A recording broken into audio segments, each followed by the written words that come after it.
Chapter 4, Microscopy. So in this topic, we have the learning objectives of to explain the relevance of electromagnetic radiation to microscopy, define empty magnification, list and explain two factors that determine resolving power, and contrast simple and compound microscopes. Compare and contrast bright field microscopy, dark field microscopy, and phase microscopy. Compare and contrast fluorescent and confocal microscopes. Contrast transmission electron microscopes with scanning electron microscopes in terms of how they work, the images they produce, and the advantages of each. Describe two variations of probe microscopes. As can be expected from the increased topic objectives from the last objective, we have more things to hit in the overview. So first we're going to talk about the physics of light, including magnification, resolution, contrast, and how oil immersion lens works. Then we're going to go through the light microscopes. We're going to talk about simple, compound, dark field, phase contrast, fluorescent, immunofluorescent, and confocal light microscopes. Then we're going to move on to the electron microscopes, transmission electron microscopes, and scanning electron microscopes, and probe microscopes. Now, because we've got a lot to cover in this topic, I'm going to be breaking it into parts. So let us begin with the physics of light, specifically electromagnetic radiation. Now, I'm not going to go into too much detail on the physics of light and electromagnetic radiation. I'm just going to give you the overview of what you need to understand how microscopes work. For the purposes of this class, you can think of electromagnetic radiation as particles that move in wave fashion. When you get to physics, you'll learn a different definition, but that's good enough for this class. These particles move in waves, and we measure them by what's called a wavelength, the distance between two crests. So, if we look at the spectrum of electromagnetic radiation, those that have the shortest wavelength are gamma rays, X-rays. Getting into UV light, we're getting longer. Visible light have wavelengths between 400 nanometers and 700 nanometers. And you can see we've got the rainbow there, which our eyes perceive the different colors as the different wavelengths. Cool, huh?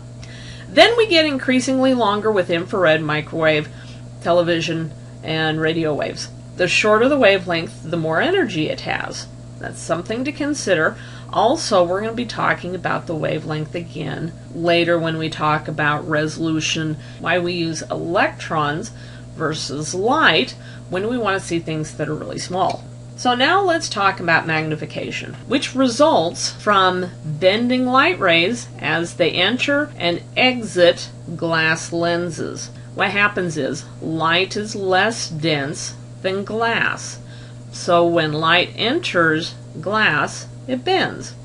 You've seen this happen. If you ever go fishing and you look down and you can see the fish and you try to put the hook right in front of its mouth, the fish isn't where you actually think it is because the light has bent as it's entering and exit the water. Well, the same thing happens with glass. Now, we call this a refractive index. Light has a refractive index, glass has a refractive index, water has a refractive index. This becomes important when we talk about oil immersion lens.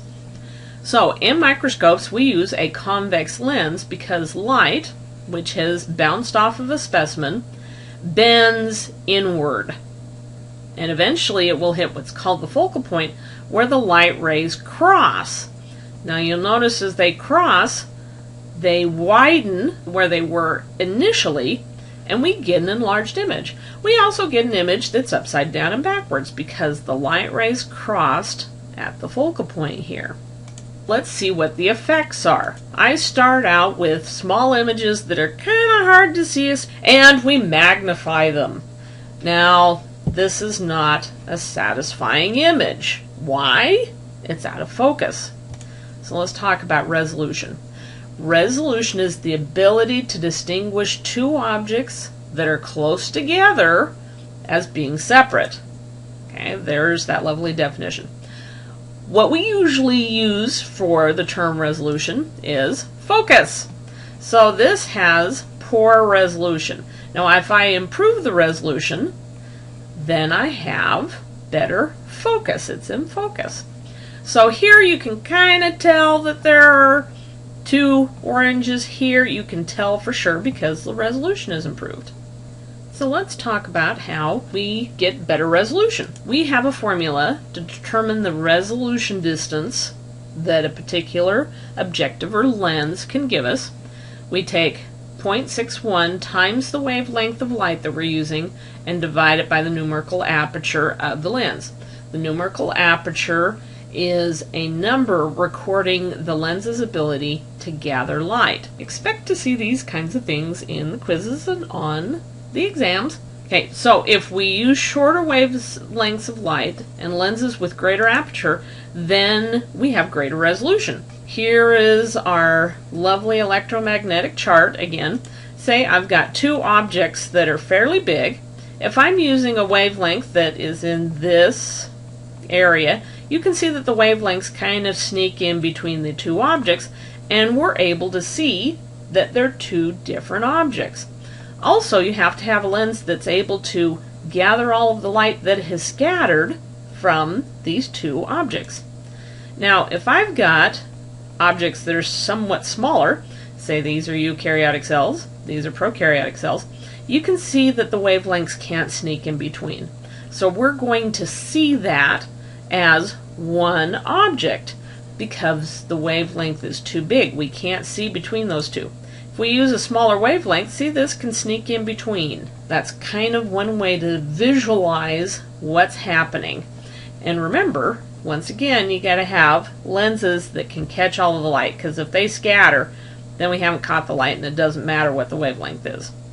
Let's talk about contrast. Contrast is the difference in intensity between two objects or between an object and its background.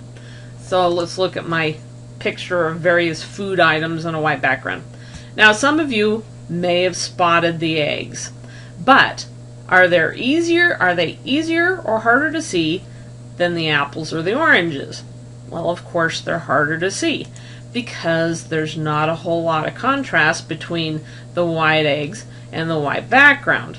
We do get some shadows here, and that's the only reason you can see them.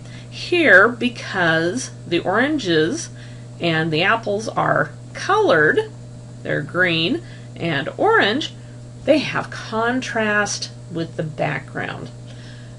This is why we stain things. Now, if I had stained these and made Easter eggs out of them, they would be easy to spot. Later on in this chapter, we're going to be talking about staining and contrast.